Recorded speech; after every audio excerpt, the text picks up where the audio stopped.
I'm going to show you how to succeed as a beginner for Enhancement Shaman in Season 4 of Dragonflight with no information overload at all, hopefully in a digestible format.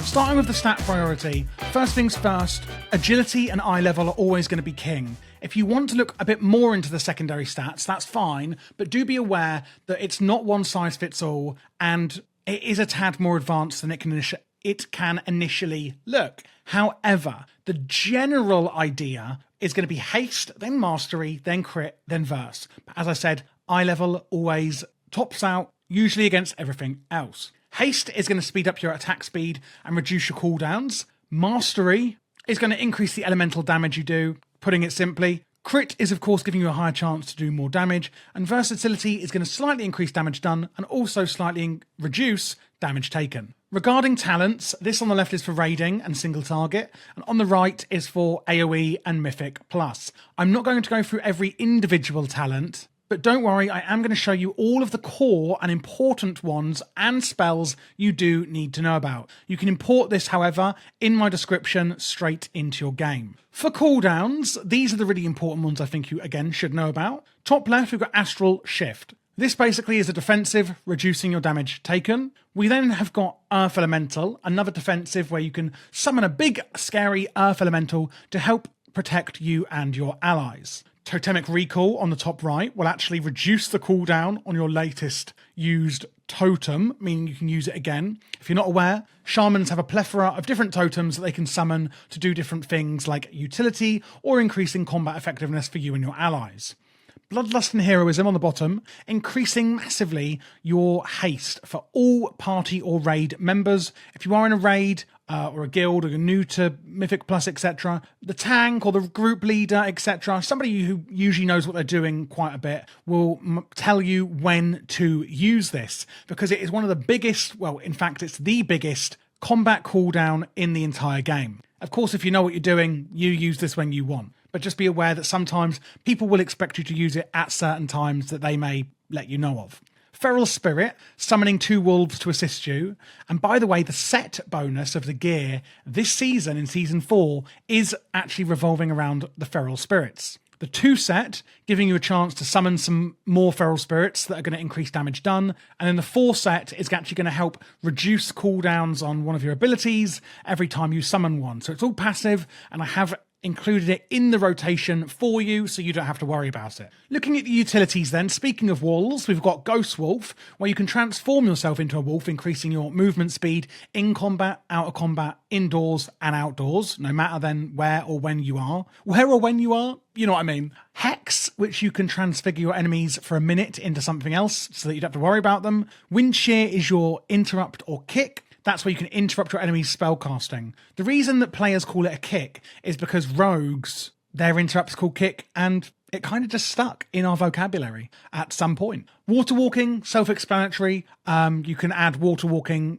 to you and your allies, so you can walk on water. And now that we are in game, let's first off have a look at the UI. So my UI may be very different to what yours looks like. If you would like to import my UI, you can do this by joining my Patreon below in the description. This is all custom made by me using an add-on called Elv UI.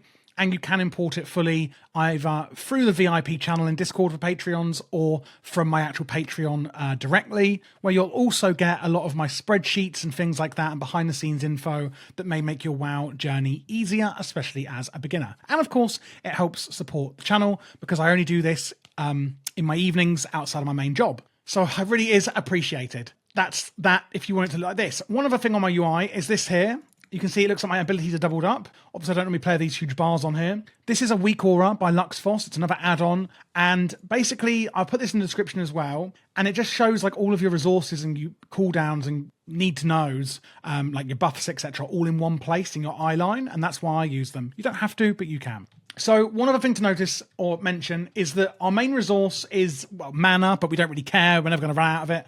And also this, number 3, 4, 5, if you're wondering what this is, it's Maelstrom Weapon. And that is the main resource that a lot of our attacks will be generating and some will be consuming. So bear that in mind. Let's have a look at the spells we've got available to us. First up, Storm Strike. Energizes both your weapons with lightning damage and delivering a massive blow to your target, dealing damage, and it has a chance to generate 1 stack of Maelstrom weapon. That's that resource we can see here on our bar. Primordial Wave, blasting your target and applying Flame Shock. Flame Shock is this one here. It's basically a dot or damage over time effect that does flame damage. Primordial Weapon will apply this to your target. Then we have our Feral Spirit. You can see here I've summoned them. This is going to summon 2 wolves, aiding you in battle for 15 seconds. They're immune to movement speed impairing effects, and each Feral Spirit summoned grants you 15% increased damage dealt by your abilities. They also generate 1 Maelstrom weapon ability and 1 stack every 3 seconds. So again, they are going to help generate your main resource here. We've then got Doom Winds on a 1.5 minute cooldown. Strike your target with damage, increasing your chance to attack and activate Wind Fury weapon. Wind Fury weapon is this here, more on that shortly. A chance to increase Wind Fury or activate Wind Fury weapon by 200% and increases damage dealt by Wind Fury weapon by 10%. Storm Strike again, it's on there twice for a reason. I'll explain again in a minute. Lightning Bolt, quite simply, hurls a lightning bolt. Sundering on a 40-second cooldown, shatters a line in front of you, doing damage.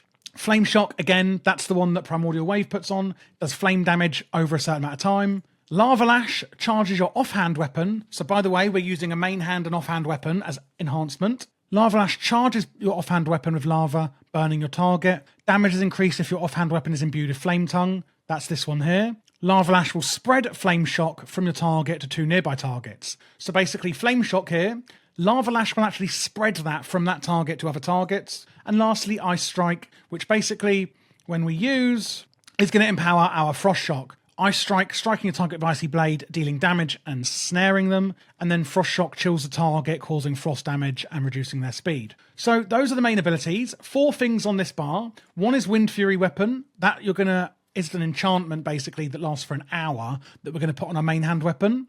And each of your attacks has a chance to do extra attacks, like your auto attacks. That's what that does. And then Flame Tongue, you're going to use on your offhand weapon. Again, that lasts an hour. And it has a chance that your attacks of your offhand weapon will deal flame damage. They will both happen passively, and you can enchant your weapons with these before you go into combat. Then we've got Lightning Shield. Basically, when enemies attack you, it has a chance to do damage back at them and generate stack of Maelstrom weapon, your main resource. Keep that up before you go into combat as well. And lastly, Wind Fury Totem. This is going to basically give your allies a chance to get extra attacks. We have Wind Fury Weapon. Your allies can then benefit from Wind Fury Totem. It lasts for 2 minutes. Again, you can put it up before combat and just keep it up in combat. So how are we then going to put this together into a rotation? So remember, we're keeping up our 3 buffs here, which last for ages, so don't worry too much. And then keeping up our Wind Fury Totem. The next thing is, you'll notice that Storm Strike is on here twice. The reason it's here is because we actually have a talent called Deeply Rooted Elements. Using Storm Strike has a 7% chance to activate Ascendance, where basically you turn into a big air ascendant, immediately doing damage, reducing the cooldown and cost of Storm Strike, transforming your auto attack and Storm Strike into wind attacks. So when we use our Storm Strike, it has a chance to turn us into a big elemental that basically then transforms our Storm Strike. That's going to look like this. It's then going to turn into Wind Strike like this. You can see if I use it, it's then going to stay until it runs out, and then it's going to go back to Storm Strike. So the number one priority is, if that happens, you use Wind Strike. So even though it says Storm Strike here, we're waiting for that proc to happen, where we're then going to use it as a Wind Strike. After that, we're going to use our Primordial Wave to apply Flame Shock to the target. We're then going to use our Feral Spirit and then our Doom Winds cooldown. And then after that, we're actually going to use our Storm Strike whenever we can. Absolutely whenever we can at this point. If it hasn't activated into Wind Strike, ignore that. Use your free cooldowns and then use Storm Strike as much as possible. When it gets instant like this, use it. When it comes off cooldown, use it. It's basically your top priority outside of your cooldowns. After that, if we have 5 or more Maelstrom weapon, you can see here we've got 10. Use your Lightning Bolt. After that, use your Sundering. After that, apply Flame Shock if it's come off. So you can see here again, remember, we're applying it with our Primordial Wave, and it's got 15 seconds left. If it has fallen off, then you can reapply it here, because obviously Primordial Wave has a much longer cooldown. So sometimes, like now, we are going to have to reapply it on its own without Primordial Wave. After that, we're going to use Lava Lash. After that, it's Ice Strike, then Frost Shock, and then after that, I would just use your Lightning Bolt and Flame Shock. To go over that once more then, it's Storm Strike, but only when it is actually turned into Wind Strike. Primordial Wave to get your Flame Shock up. Use your Feral Spirit and Doom Wind's cooldowns. Then use Storm Strike as much as possible, like we are right now. Then use Lightning Bolt if you've got 5 or more Maelstrom Weapon. Then it's going to be using Sundering. Then it's going to be Flame Shock if it's fallen off. And you can see here it's a priority list, so we actually are struggling to get back down the list. See, and now we've got that come back off. We can use our main one here, look, and then we're going to use Doom Winds. And you can actually see you kind of struggle to get down the priority list, which is a good thing. And then Lava Lash, and then Ice Strike, and then Frost Shock, and then it's literally going to be Lightning Bolt and Flame Shock if you've got nothing else to press. And that's pretty much it, guys. That is the single target rotation for Enhancement Shamans in Season 4. Now, what about Mythic Plus and AoE? Let's have a look at the differences we're going to make for that rotation there then. So if we start off by actually changing over the talent tree, you can see a fair amount of talents are changing over here. Namely, we're getting Crash Lightning, electrocutes all enemies in front of you, dealing a load of damage, hitting 2 or more targets, enhancing your weapons, causing Storm Strike, Ice Strike, and Lava Lash to also deal nature damage to all targets in front of you. Damage is reduced between beyond 6 targets, and a few others. But how are we going to actually put this into a rotation? So it is mainly the same spells, but mixed around a bit. Basically, first things first, get your Flame Shock up. If you have Flame Shock up on targets, use your Lava Lash, because remember that's going to spread it to more targets, and therefore that's going to be top priority at spreading that around as much as possible. After that, it's going to be Primordial Wave on whoever's got the least amount of Flame Shock on them, or the lowest duration, should I say. Or obviously if there's ones that are unaffected by Flame Shock, then use that on them. So top 3 spells here, basically put Flame Shock up on someone, spread it around with Lava Lash, and then put it on somebody else with Primordial Wave, getting it up as many as possible. After that, we're going to use our Feral Spirit again, as usual. If we have 10 stacks of Maelstrom Weapon, it's going to be Chain Lightning. That will then be instant. After that, another thing I didn't mention before on Primordial Wave is that your next Lightning Bolt will also hit all targets affected by your Flame Shock. So after we've used, if we've got 10 stacks, see here we haven't got 10 stacks. So imagine they've all got their Flame Shock on. They haven't, but imagine they have. Then we use Lightning Bolt, and that's also going to affect everyone hit by Flame Shock, so it's kind of turning your Lightning Bolt AoE as well, but that's only for a short duration after using Primordial Wave. Then it's going to be Doom Winds. Straight after that, use your Crash Lightning, then your Sundering, then your Storm Strike, because remember it's now doing AoE damage because of Crash Lightning, and after that it's then just going to be Ice Strike, and then Frost Strike again, and then pretty much Chain Lightnings, and then if you can, just filling in any remaining Flame Shocks that are dropping off. So again, we're going to put Flame Shock on the target, like here, with Primordial Wave and Flame Shock, spreading it around with Lava Lash, using our Feral Spirit cooldown. If we've got 10 stacks of Maelstrom Weapon, like we have here, use your Chain Lightning. If you've got the buff up from your Primordial Wave to spread Lightning Bolt, as you can see there, it hit both because they've both got Flame Shock on them. Use that. Then use Doom Winds. Then use Crash Lightning. Then use Sundering. After that, it's using Storm Strike, Ice Strike, Frost Shock. And if you've got nothing else to do, it's just going straight back to Chain Lightning and putting up any remaining Flame Shocks that are not already up. And that is the differences we're going to make for Mythic Plus and AoE. Now, specifically, this is the Storm build, if you couldn't tell. There is also an Elementalist build you could play.